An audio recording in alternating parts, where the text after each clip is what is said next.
On the morning of September 16, 1992, the British government woke up believing it could still hold the line. By nightfall, that belief was gone.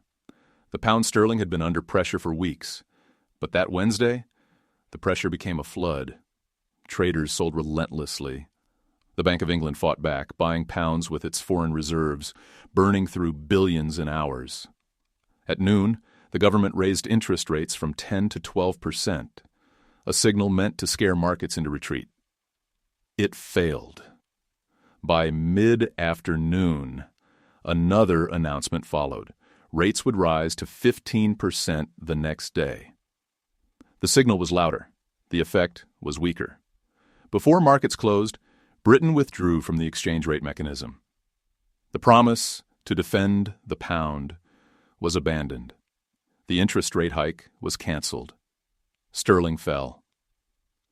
What had been presented as a pillar of economic discipline collapsed in a single day. The immediate damage was visible and humiliating. Britain lost credibility. The government lost authority. Newspapers called it a disaster. Yet beneath the chaos lay a deeper question, one that would echo far beyond London. This was not simply a speculative attack. It was not just a bad day in the markets. It was the moment a system revealed its internal contradiction. Britain had tied its currency to Europe, but Europe was not moving at Britain's speed, and at the center of that imbalance stood a country whose decisions Britain did not control. If the pound broke on Wednesday, where had the real pressure been building all along? And whose hand had been turning the dial that finally snapped the system in two? To understand why Britain broke in 1992, it is necessary to return to the moment it chose to lock itself in. In October 1990, the United Kingdom entered the exchange rate mechanism, the ERM. Officially, this was presented as a technical adjustment, a step toward monetary stability.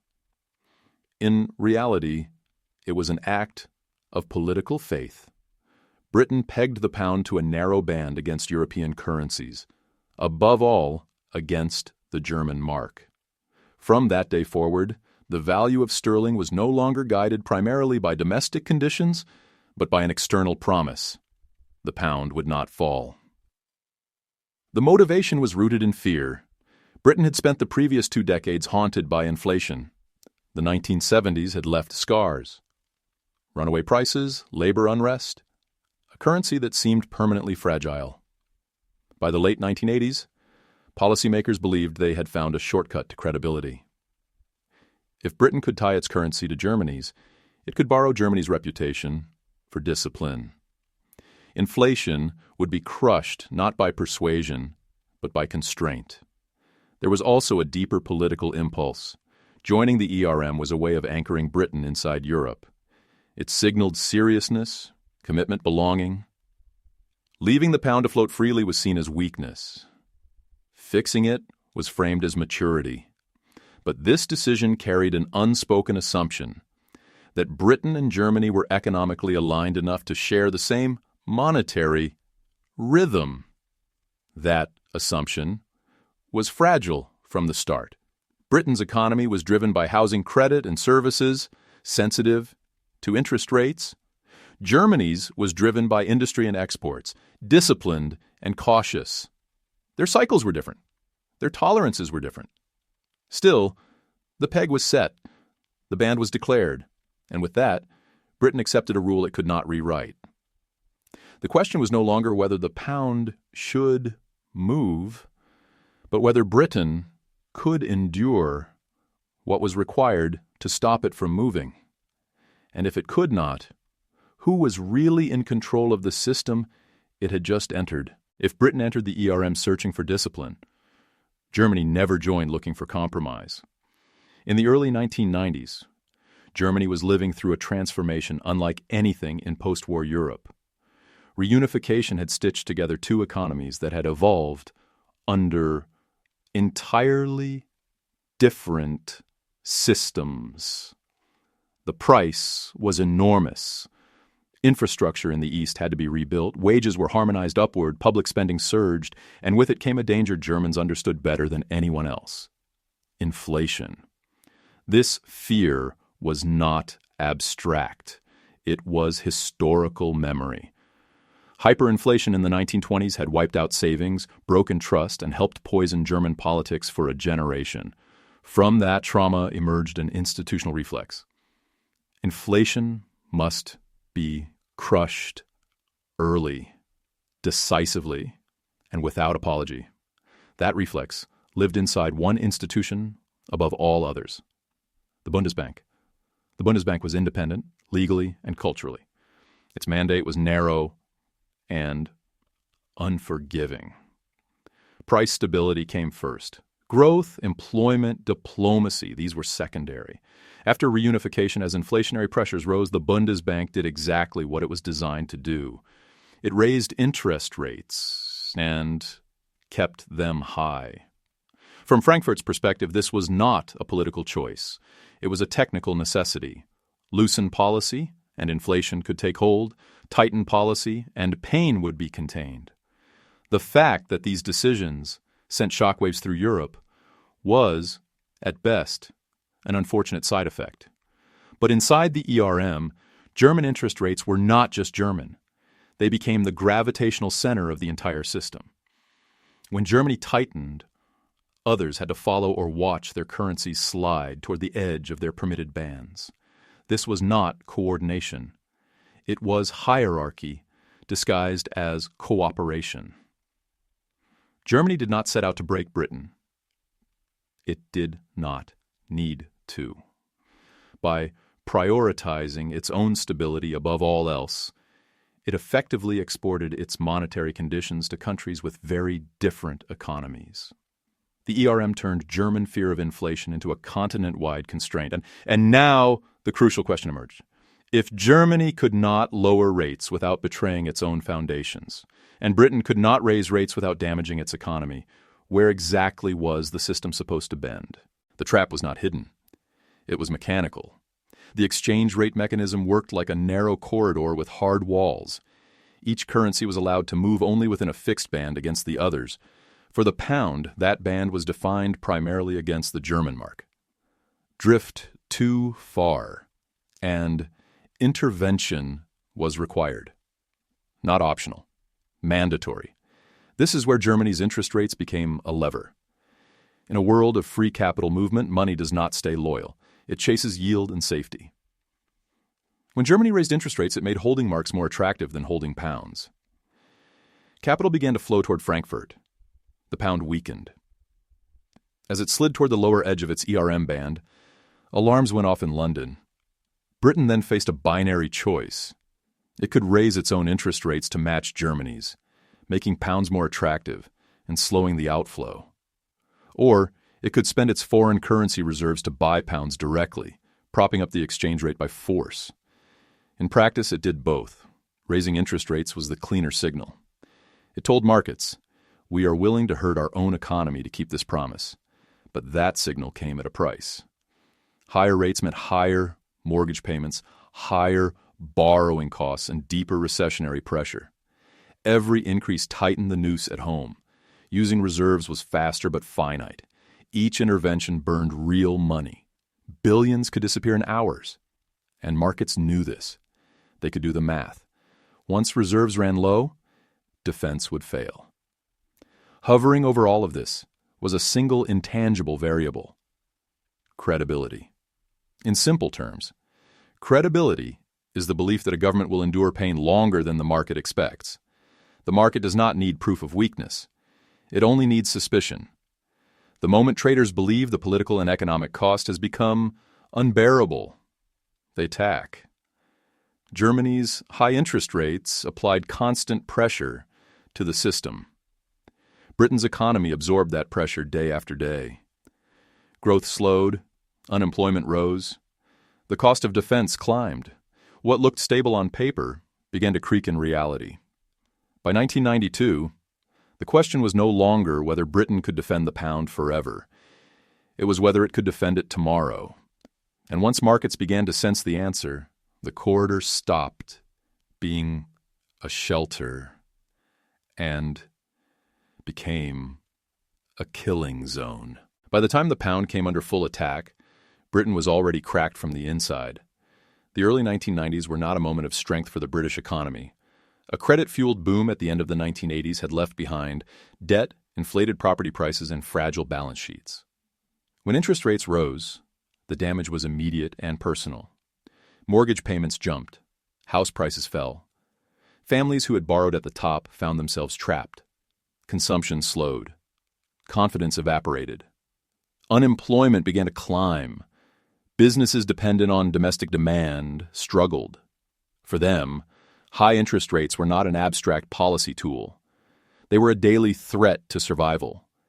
Every attempt to defend the pound deepened the pain on the Garxars and Cersei.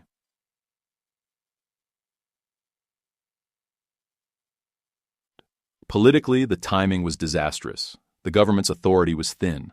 Promises to hold the line, whatever the cost, were made in public, but privately the cost was becoming clearer by the week.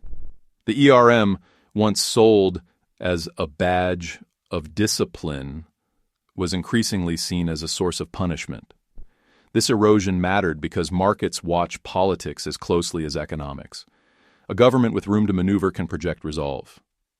A government boxed in by recession and voter anger cannot.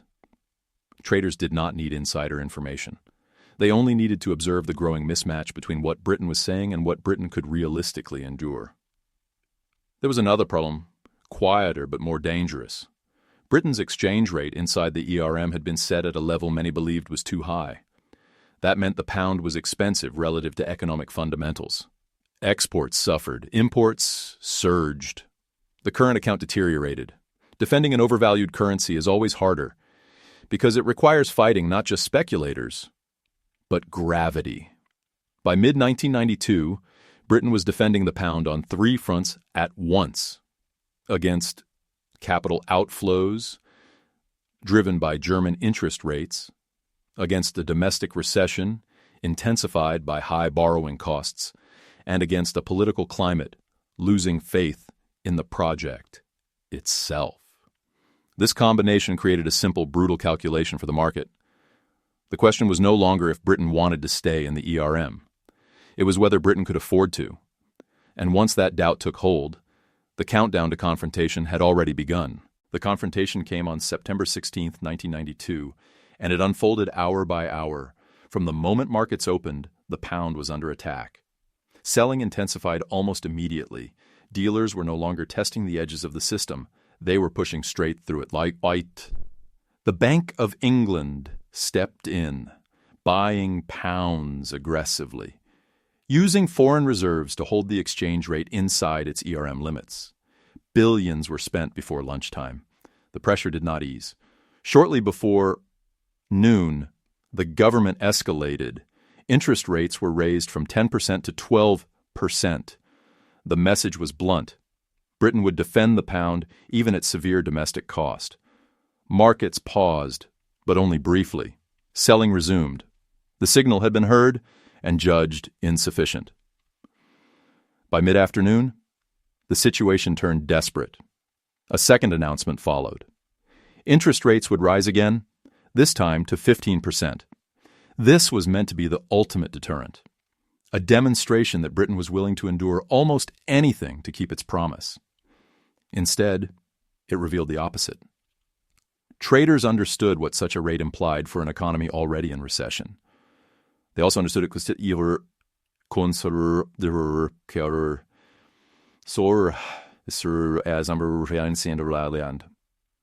Behind the scenes, reserves were draining fast.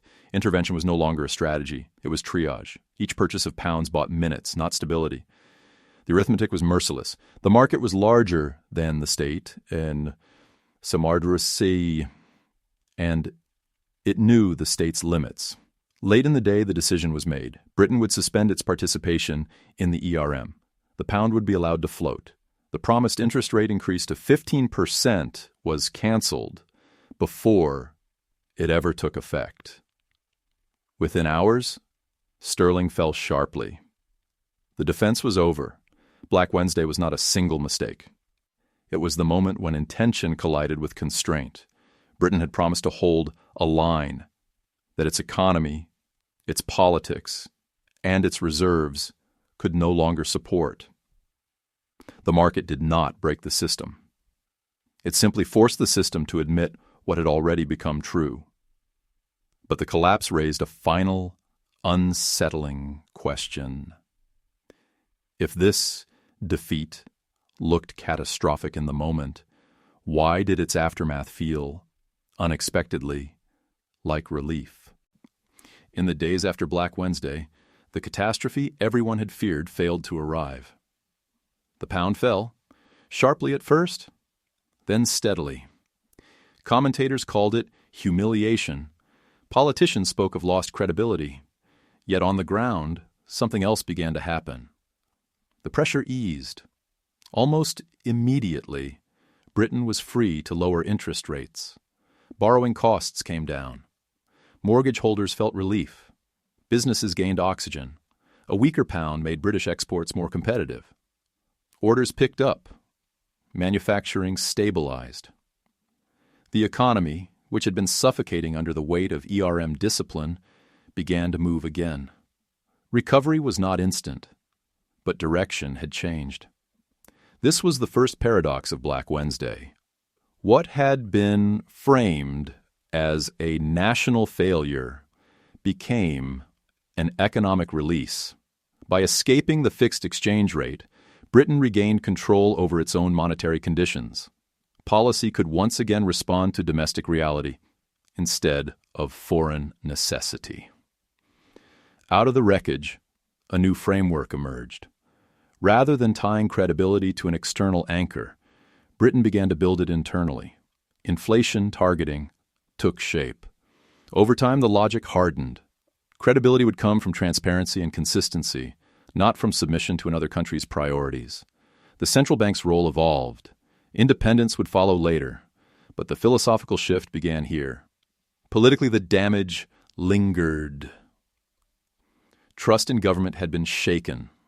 The word Europe acquired a sharper edge in public debate. The ERM was no longer seen as a technical arrangement, but as a cautionary tale, a warning about surrendering control without a safety valve. And yet, the deeper irony remained. Britain's apparent defeat exposed a flaw not just in British policy, but in the structure it had escaped. The system had demanded uniform discipline from economies that were anything but uniform. Black Wednesday showed that leaving the cage could hurt, but staying inside it could be worse, which leads to the final question. If Britain's crisis was solved by exit, what happened to those who stayed? The system did not disappear when Britain left it. It evolved. After the collapse of the ERM's credibility in 1992, European leaders drew a lesson, but not the same one Britain did. Instead of questioning whether diverse economies should share rigid monetary rules, they chose to deepen the architecture. Exchange rates would no longer bend or break. They would be eliminated altogether. The euro inherited the logic of the ERM, refined and hardened. One interest rate, one monetary stance, one definition of stability. The fear that had shaped German policy in the early 1990s, fear of inflation above all else, was embedded into the new system's DNA. This time, there would be no exit through devaluation. The cage would have no door. For a while, it appeared to work. Borrowing costs converged. Capital flowed freely. The absence of currency risk created an illusion of harmony. But the underlying asymmetry never vanished. Economies moved at different speeds. Productivity diverged. Booms and busts arrived out of sync. When crisis returned years later, the pattern felt familiar. Countries that could not devalue were forced to compress internally. Wages fell. Unemployment rose. Adjustment happened through pain, not prices. The question Britain had faced in 1992, how much domestic damage is acceptable to preserve a monetary promise, returned on a larger scale. Black Wednesday now reads less like an isolated failure and more like an early warning. Britain encountered the constraint, tested it, and stepped away. Others encountered it later with fewer options. The final irony is quiet, but enduring. Germany did not set out to push Britain out of Europe. It pursued stability, rationally, relentlessly. Yet by designing systems that could not flex, it helped create moments where exit became the only release. The trap was never about malice. It was about structure.